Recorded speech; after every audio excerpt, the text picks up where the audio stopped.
चतुर किसान और राजकुमार। बहुत समय पहले की बात है। एक छोटे से गांव में एक चतुर किसान रहता था। वह अपनी बुद्धिमानी के लिए दूर दूर तक प्रसिद्ध था। एक दिन गांव में एक राजकुमार आया जो अपनी बुद्धिमानी का बहुत घमंड करता था। उसने गांव वालों से कहा, मैं किसी से भी कोई सवाल पूछ सकता हूं और कोई मेरा जवाब नहीं दे पाएगा। गांव वाले किसान के पास गए और उससे मदद मांगी। किसान ने कहा, राजकुमार से कहो कि वह मुझसे 3 सवाल पूछे और मैं उससे 3 सवाल पूछूंगा। जो किसी का सवाल जवाब नहीं दे पाएगा वह हार जाएगा। राजकुमार ने यह चुनौती स्वीकार कर ली और वह किसान से मिलने गया। राजकुमार ने पहले सवाल पूछा, बताओ आकाश में कितने तारे हैं?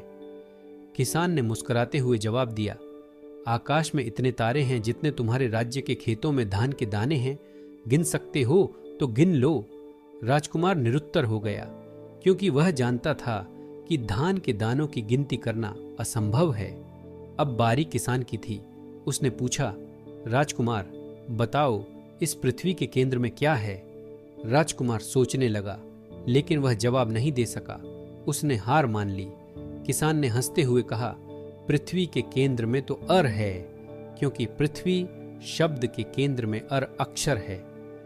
राजकुमार हक्का बक्का रह गया। उसने कभी सोचा भी नहीं था कि ऐसा जवाब मिलेगा, लेकिन उसने अपने अहंकार को छुपाने की कोशिश की और फिर से सवाल पूछा, बताओ समुद्र कितना गहरा है? किसान ने जवाब दिया, समुद्र उतना ही गहरा है जितनी तुम्हारी सोच।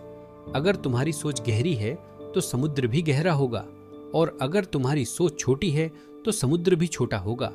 राजकुमार इस सवाल का भी जवाब नहीं दे पाया। अब किसान की बारी थी।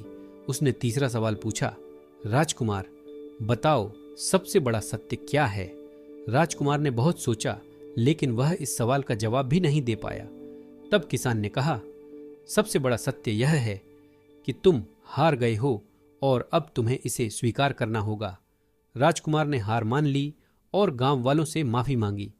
वह समझ गया कि घमंड से कुछ हासिल नहीं होता और सच्ची बुद्धिमानी विनम्रता में है। संदेश: इस कहानी से हमें यह सीख मिलती है कि घमंड और अहंकार से कुछ हासिल नहीं होता। सच्ची बुद्धिमानी और चतुराई सरलता और विनम्रता में है।